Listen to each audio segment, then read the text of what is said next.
Hi, I'm Femi OK, and you're in the stream.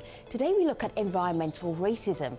Is it possible that pollution could actually be a civil rights issue? Now, right now in the United States, if you're black or Asian or Latino, the air that you breathe is more polluted, or could be more polluted, than if you happen to be white.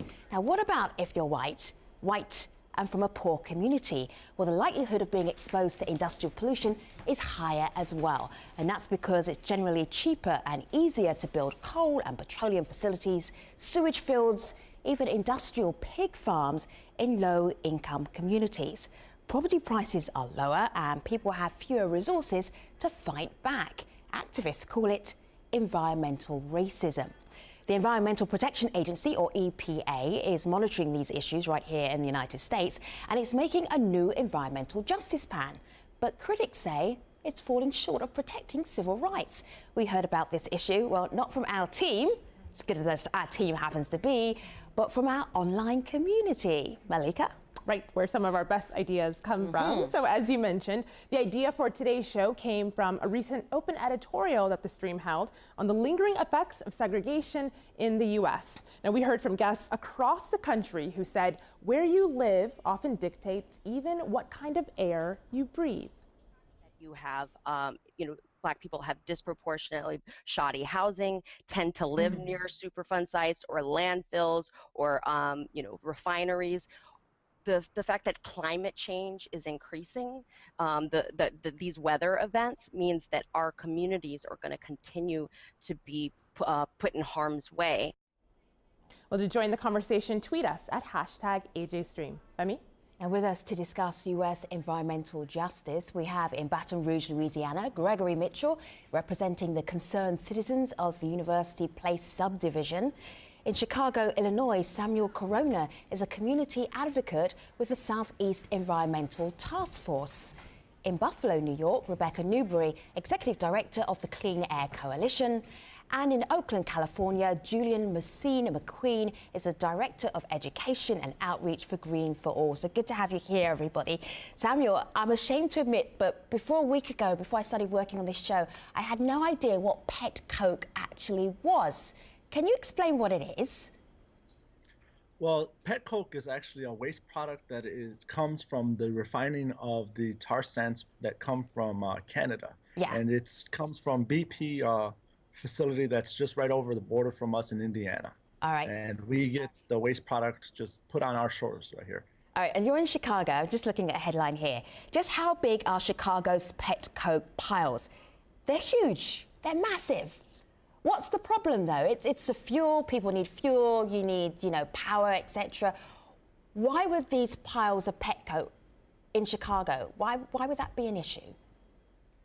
Well, the problem we have, first off, is that they're openly stored. So what happens is at 15 miles an hour, this waste product actually leaves the facility that they have, and it is right in the neighborhood. It's a stone's throw away. Yeah. We have a baseball field that is, less than 100 feet away from the railway that actually transports it into our neighborhood, and it's stored openly along our Calumet River. Yeah, actually, I'm looking at the Calumet River right now. I'm zooming in on Google, and I'm just going to go a little bit closer here. I'm going to zoom in even closer, and here's the pet coke pile, and here are the houses, like right here. Yes. Like right across the road. So if I lived across the road from the huge pet coke pile, what would happen to me? Well, what happens is we at 15 miles an hour, we have a dust that just basically blankets our community. Right. And it is such a big problem to us that it's not. We can't even go into our own homes and be protected from this dust. I mean, I have an air filter here that actually is from a home that's located in that neighborhood, and it is here. Let me show you it. Now, this no right way. Here is that a black air filter or is it a white one? What color was it when it started off? It was white. No way. Now, is that 3 years worth of? You haven't changed your air filter like me, or is that a few weeks? That's actually from 1 week in December. Are you kidding me? And if you're from the Midwest, from Chicago, in the wintertime during December, there is no way there's no windows open. So this is what's actually in the homes. That's extraordinary. Malika, what do you have? Well, I want to push us just not too far away from Chicago, but to Detroit, where people are facing another issue. This is a video comment we received from Kimberly Hill out of Detroit, Michigan, and she says what some people there are facing. Have a listen.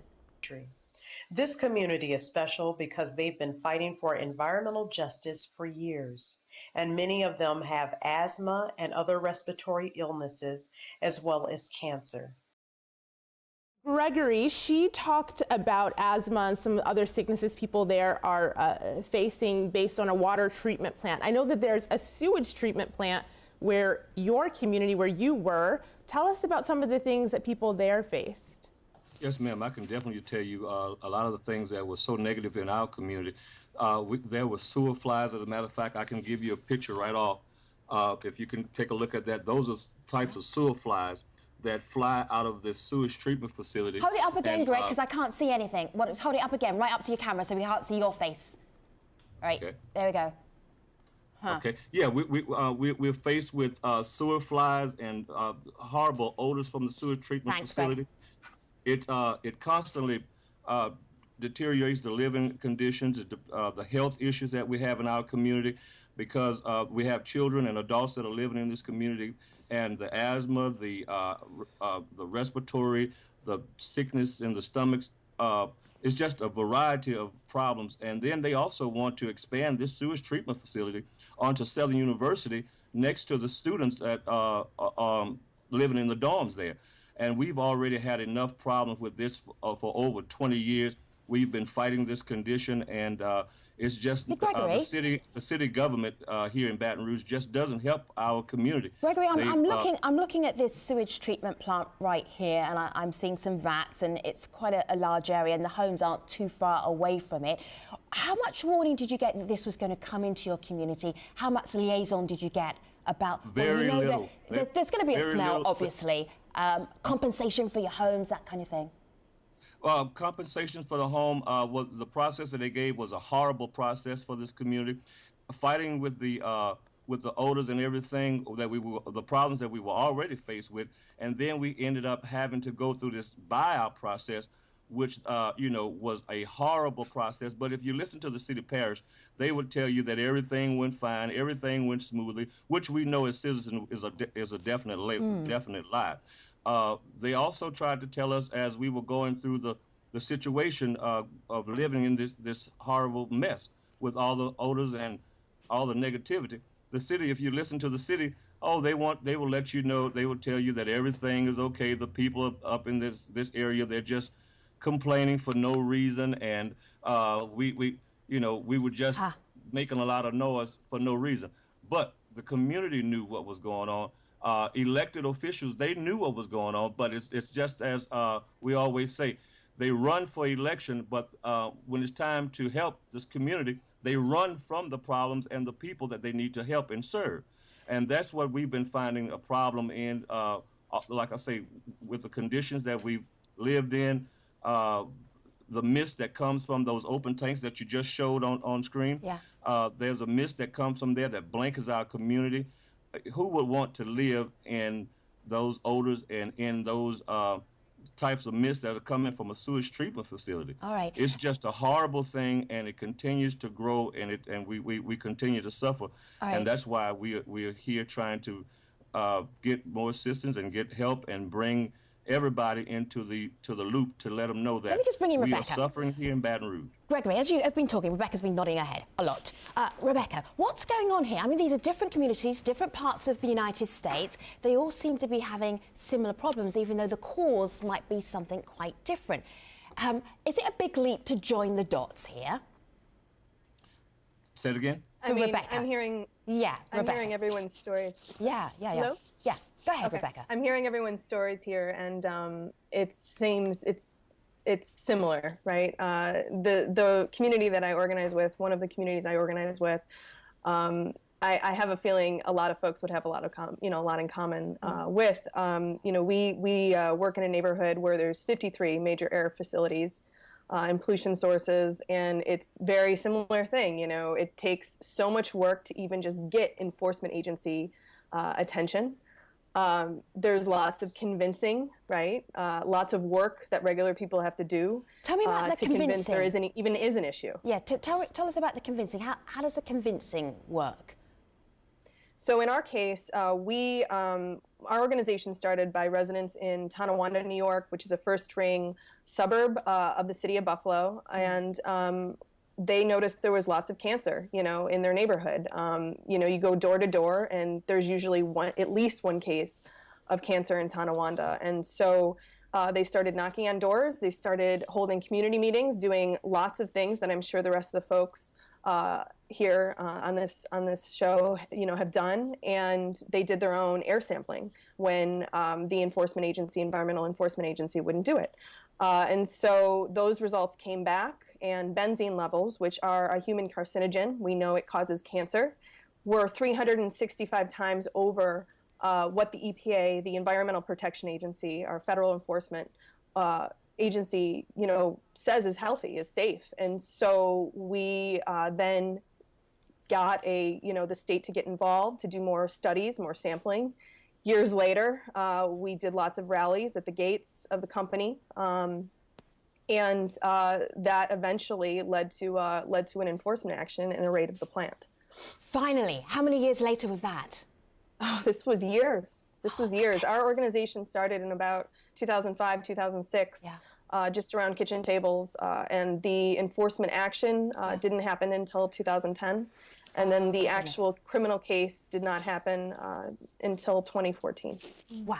Malika. So Julian, you hear these stories, and online people are talking about whether or not there is something in common. So there's a tweet here from Rebecca who says, low-income neighborhoods equal common target for industrial pollution. It's a common practice in Canada, the US, and beyond. And that's Rebecca's view. But I want to pick up on that word target. Do you think that these communities were targeted, or is there something else going on?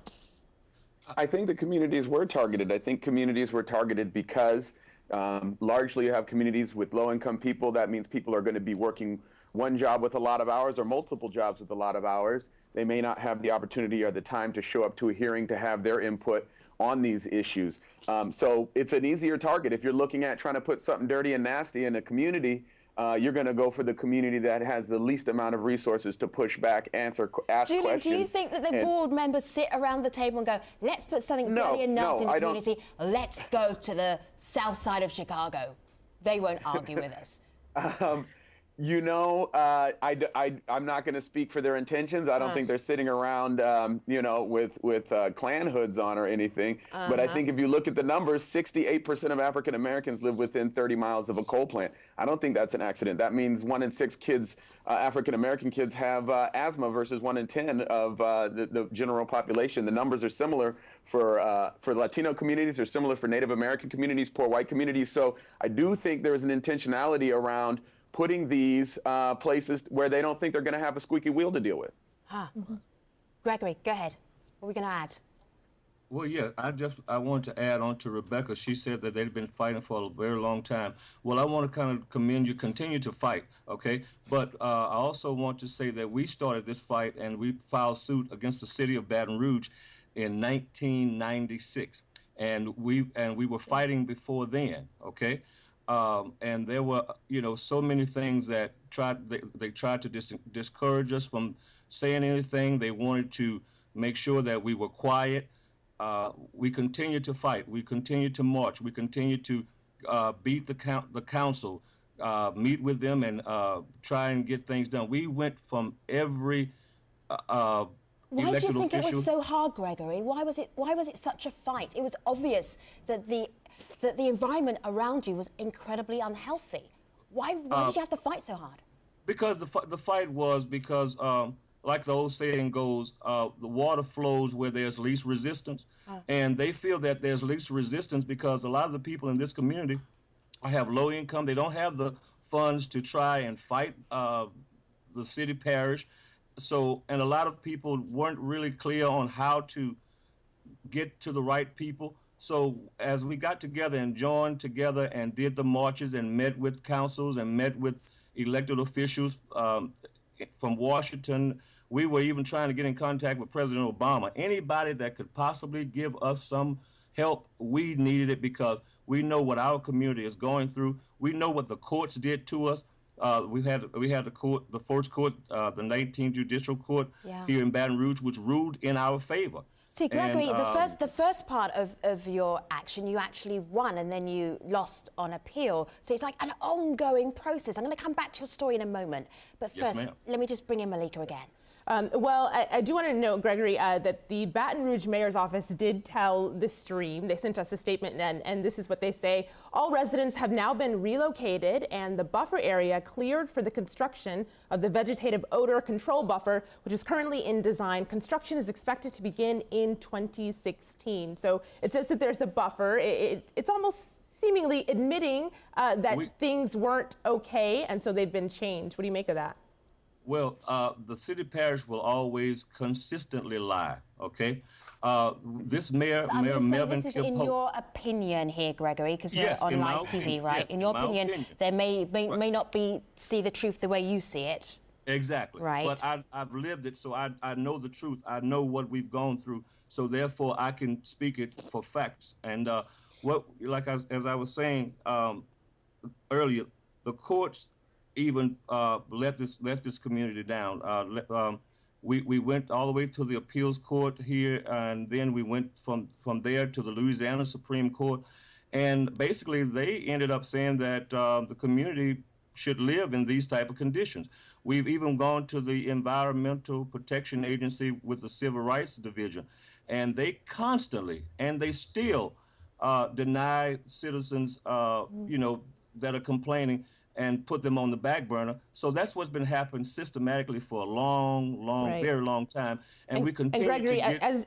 as you're talking, I'm looking out of the corner of my eye and I see Samuel. And Samuel, I know that you can slightly relate to this, but I want to pick up on a conversation that I'm seeing online, and I want to pose it to you. So this is a comment we got on Facebook. This is Ewan, who says, how can you apply race to something as literally indiscriminate as air pollution? And he's talking about people who say that this is environmental racism. So he gets a response online. This is someone who responded saying, having more money gives you more options on where to live, like not downstream of a toxic chemical plant, or not next to an industrial zone, or in an unpolluted area, and so on. So they are pointing out the fact that sometimes race is an issue. What do you make of that little argument there?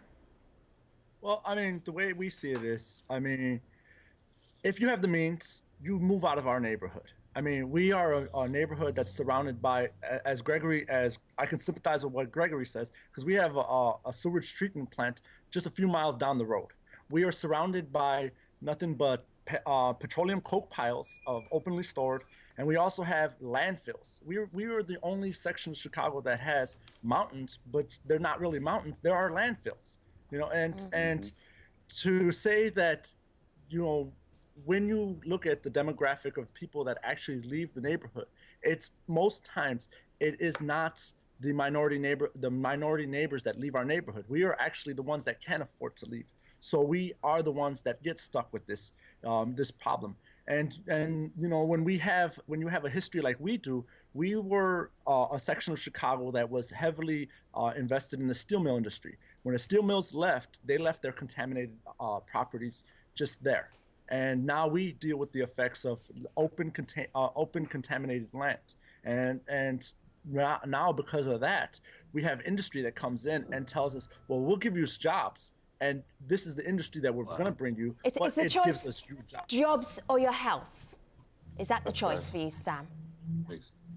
You know what? That's what it seems to be, and the industry we do have in here tends to take a targeted approach of profit over people, and that's what our when we sit here and go door to door with our neighbors and start to have the conversation of organizing and trying to see why we have these conditions. It seems to be that the common consensus within our neighborhood is that the industry we have that is anchored in our neighborhoods is profit over people. All right, let me just bring back in Rebecca here, because a lot of these stories are horrible, appalling stories, but Rebecca had that little success to share with us. I want to show you here, this is what Rebecca was talking about. This newspaper here was from April the 5th in 2013, I believe. Coke found guilty. Somebody actually went to prison for what they did to that community. Rebecca, what do people do if they're in a situation, they're in a community where their health is at risk, where the environment is actually damaging them? What should they do? I mean, my initial reaction is always organize, always organize. And I'm constantly in awe of the amount of stories that and strength of the people that I work with and residents in Tonawanda, New York, who, are just trying to do the best they can, take care of either themselves or their loved ones who are sick, and still make time to go out and listen and hold other people's stories, and then to tell their stories to people in positions of power and decision makers, even though those people might not want to hear them. I mean, I remember the first time the state environmental enforcement agency met with residents of our organization, members of our organization, and they were presenting on their data and their facts around the pollution in Tonawanda and said, we know it's really high. We know there's a lot of companies here, but that's okay because nobody lives here. And we have a member who was at that meeting and says, well, I live here, literally points to her house on the map across the street from the company.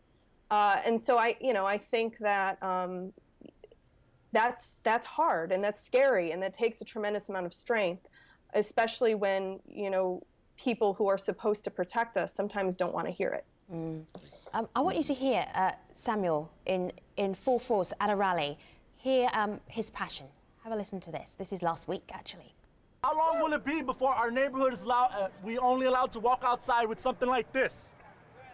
Is that the answer we're looking for? No! What we're asking you to do is call up our state representatives, call up our federal representatives, and tell them that the southeast side is tired of this. We're tired of it. We don't want it no more. If they want that industry so much, put it in their backyard. Yeah. Eric Holzman, take agriculture. It's got to go in someone's backyard there, Samuel, but the quality you need to organize, what would it be? Well, I mean, the thing that we started, our organization is so small, we only have actually one employee, and that's a part-time employee. So everything we've been doing in our struggle has been trying to gather, at a grassroots level, volunteers, neighbors, going door to door, trying to educate them about what the problem is when we have fugitive dust that flows in the air that is unmonitored, and when we have this industry that tends to we didn't even know that petroleum coke was coming into our neighborhood. Our local elected official actually was privy to that information, but we never did. It wasn't until members of our organization started with an actual picture of a black cloud leaving the open storage sites. And then from there, the community started asking the question, what is this? What is this? So we started to go and try and figure out and putting pressure on the elected official, putting pressure onto the city to find out even what that was.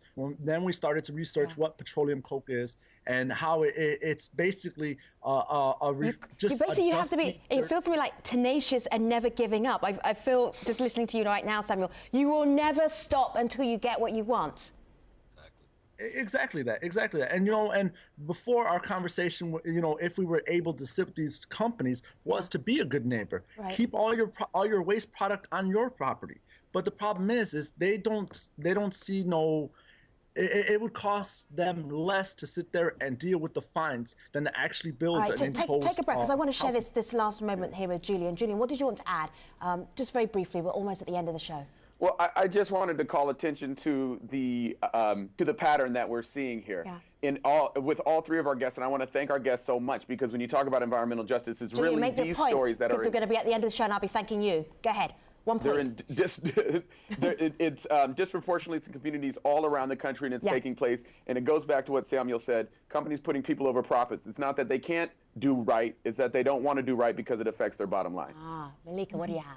I will end with this from Chris, who says he is affected by environmental racism. He says, once you live in an impacted area, you learn you can't run. The industry is too big to escape anymore. You have to fight, especially if you're sick.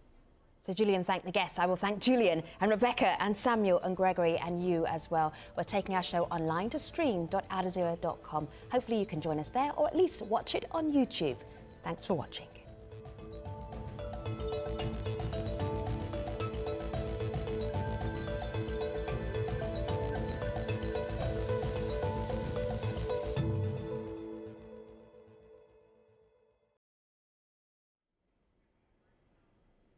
Hi, we're discussing environmental justice in the United States. I want to get right back to that conversation. Julian, I had no idea that the Environment Protection Agency in the United States had a civil rights department. That is bizarre for me. What do you know about that department that you can share with us? Well, I think that department is in place because so much of, and historically, you've seen so much. The Environmental Protection Agency is charged with protecting people and the planet from environmental toxins, and so much of those toxins found their way into communities of color and poor communities that there had to be a specific effort by the EPA to ensure that those communities were protected. And so now, whenever you have regulations coming through the Environmental Protection Agency, they have to weigh what the effect that those regulations will have on all communities. And I think it speaks to the fact that, as you've heard from our guests today, there is no action unless you push for action, unless you organize and you push for action to ensure that your needs are met. And so that's what we see there. Rebecca, what do you make of the EPA and the work that they're doing? Do you feel like they're on your side, or do you feel like you're having to bring them on board? It sounded to me like the community had to do so much work to even get anybody to even pay attention in your situation. I mean, at this point, Tonawanda is on the EPA's radar. Yeah. And then some. It took a long time to get there, but you know, I can confidently say in this administration, we're at least on the radar. But I think that is not necessarily the situation in most neighborhoods that face these types of pollution issues. So, Samuel, if we were just looking at, Samuel, with your crew of one and yourself, what's next on your agenda?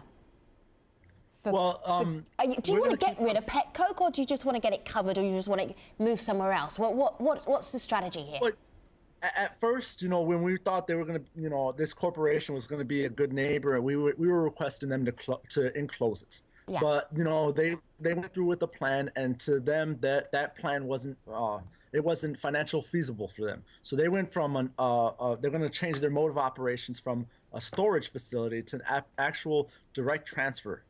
And to us, what does that mean, Samuel? What that means is we're going to have pet coke trains coming through our neighborhoods, and they're going to unload onto barges that will take the waste product into our Calumet River and take it onto a boat that exports this byproduct. I mean, this waste product. And probably to a poor brown community somewhere else, by the way. In another country. There speaks the voice. I've experienced or a cynic. I'm not sure which, or maybe an experienced cynic. Yeah, experienced. No, I'm not a cynic. I'm not a cynic at all. But I bet you it's true. Oh my goodness! See, now I want to research that, Julian, to see actually where it's going to. It actually goes to countries like China, India, Mexico, countries that have no actual air quality regulations. So even though from our experience and our thoughts that the Environmental Protection Agency is kind of weak when it comes to dealing with pet coke, they're actually on the ball to understand that burning pet coke as an energy source, it's too dirty of a waste product to actually use it. So it is shipped to places like China, India, Mexico, Argentina. So we asked KCBX, which is the company that's storing, excuse me a moment, Gregory, has the stashes of pet coke. We asked them, because we knew this was going to come up and it's contentious.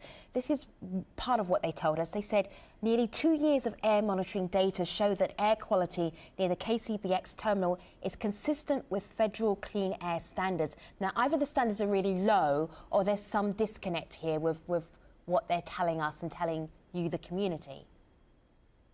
Well, according to what they say, and that's one of the problems that we've been facing, is their whole turn of actual things that aren't true. Their misinformation campaign about us. Well, first off, it took the community to organize and a fight for 2 years to actually shut down 2 open storage sites. One of them, which was actually operating without the proper permit to handle petroleum coke. And we had actually 2 violations of the Clean Air Act that KCBX violated. They also have a monitoring system that monitors PM10, and that to us is not effective enough. We want monitoring Samuel, systems. excuse me for being, I was going to say a dumb whatever, but I don't know what PM10 is, and why should I be worried about it? Well, PM is actually particular matter, and it's the grade of the size of the particular matter that actually flies into the air. I need to pay more attention at school. It's been a long time since I was at school. All right, great. All right, let me just bring in Malika. She's got some more stuff from my community. Well, Samuel, I'm actually going to play a video comment from someone from your organization who's facing what you face often. This is Peggy, who sent this to the stream. The southeast side of Chicago has been looked upon as a dumping ground since the early part of the last century, when steel mills and other local industries would dump their waste indiscriminately throughout the area. That was followed by municipal landfills that filled acres and acres of land. We are tired of being dumped on. We are tired of being the sacrifice zone. We no longer need this stuff in our community. We want to improve it, make it a better, healthier place for our residents to live. So Samuel, of course, you can relate to that, but Julian, she says we're tired of being dumped on. And so with that in mind, I want to take you to this tweet that we got. This is someone who says, lack of a strong political representation plus economic financial means equals David against Goliath. How do you shift that balance? I think you shift it by lifting up the stories of the people that are on this show right now. I think you lift it, you shift it by not only looking at what needs to be done to stop these dirty industries, but what are the alternatives we have, and how do we shift our economy in a way that gives us that takes away that the notion that you have to choose between your health and a job. That's not true, and it shouldn't be true for anybody. And that's why at Green for All, what we're doing is pushing towards shifting away from dirty energy, dirty industries, to a clean economy that really puts people at the center, and ensuring that it's not just about solar panels, but it's about the people, and it's about the jobs and the work, and making sure that all communities are recognized in that. And so I think that's what you do, and I think you see it happening. I think our movement is growing across the board. I think one of the biggest environmental justice fights that we've seen started with indigenous communities in Canada and spread to communities here in the United States, indigenous and farming communities in the north. The Keystone XL pipeline was just shut down after years of organizing that started with just a few people. They said it was impossible, and it became possible last week. And that's I think that's a good big example. Contentious pipeline that was going to run from Canada? That's right. That would be transporting. Yeah, from Canada, tar sands, at which Samuel, that's what the coke that they're dealing with there, all the way down to Houston and out the Gulf of Mexico, endangering the entire path along the oil line, not to mention the damage that dirty oil would do environmentally and in terms of climate change. So to me, I'm not a cynic. I'm actually an optimist, but I'm a realist, and I think that's an incredible opportunity there. And there's others, just one more. I mean, what we're working on is around the Environmental Protection Agency's Clean Power Plan, which has its flaws, and some people may speak to that, but also presents a huge opportunity. What it requires is states to limit the amount of carbon that goes into the atmosphere, the amount of greenhouse gases. There's a huge opportunity there to do that in a way that grows the environment, grows green sector, green energy, creates jobs and opportunity, and really allows us to push forward on a shift to a green economy that will not poison our people. So let's kind of look at the more optimistic side of this conversation. So have a look here on my laptop. This is your old neighborhood, Gregory. So we're looking here. What's here? Do you even recognize this?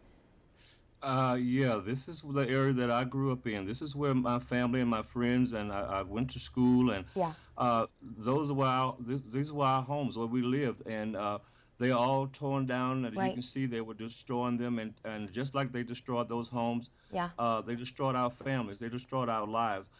We have to continue to push and fuss and bring awareness to this issue and these issues, because, as I've said before, the EPA has basically failed, from our opinion, has basically failed us and continued to fail us from the Civil Rights Division. Our mayor here, Mayor Melvin Kipp Holden, when we got started some years ago, So Gregory, I'm going to. Your story could be a book, so I'm just going to cut it short just a little bit. But this house looks nice. I like this house. And here's your mum. This is you on the doorstep. Yeah. Is this a result? Are we talking success here? Because you're now in a new neighborhood. this Well, a new... we're talking that, you know, she's in a better environment. Yeah. And that's my mother. And I'm happy to see that she's in a better environment. She's comfortable.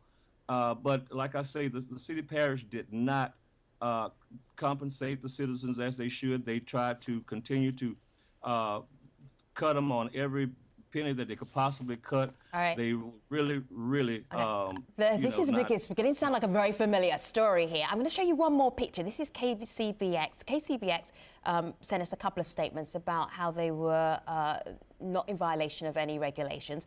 But this is interesting here. They have a graph of their south terminal right now, and in 2016, those piles are going to be gone. Result, Samuel, there?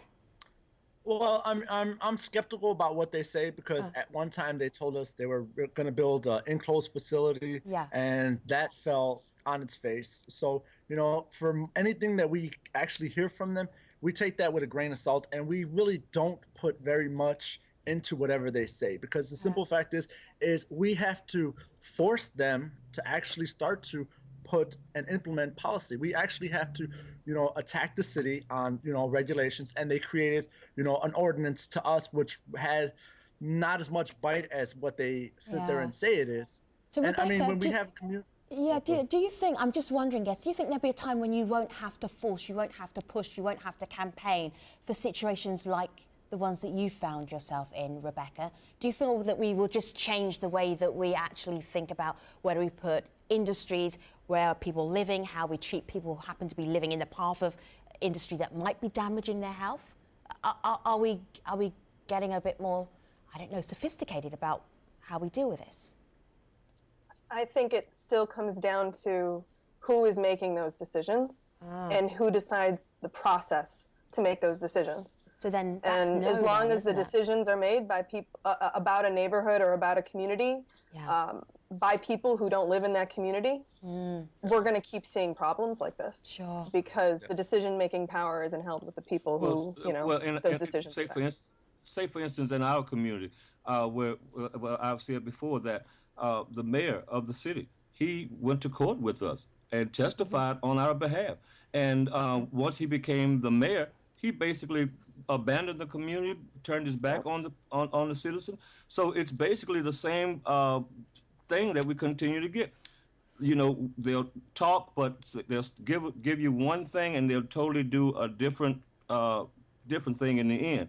And they will actually try and make the citizens seem as if they are in the wrong, instead of trying to come out and see what's really going on in our community. All right, so thank you, guests, Gregory and Samuel, and Rebecca and Julian, for giving us some insight into a phrase that we might not be that familiar with, environmental racism, and actually unpacking it, and what does it mean, certainly when it comes to the United States. Malika. Well, there is some skepticism naturally online, so I'm going to end with this tweet from someone who wrote in: history teaches us that corporate wealth buys political power and always wins, but of course, as we heard today, perhaps not always. Thank you very much, everybody. Thank you, guests, for being part of the stream today. Take care.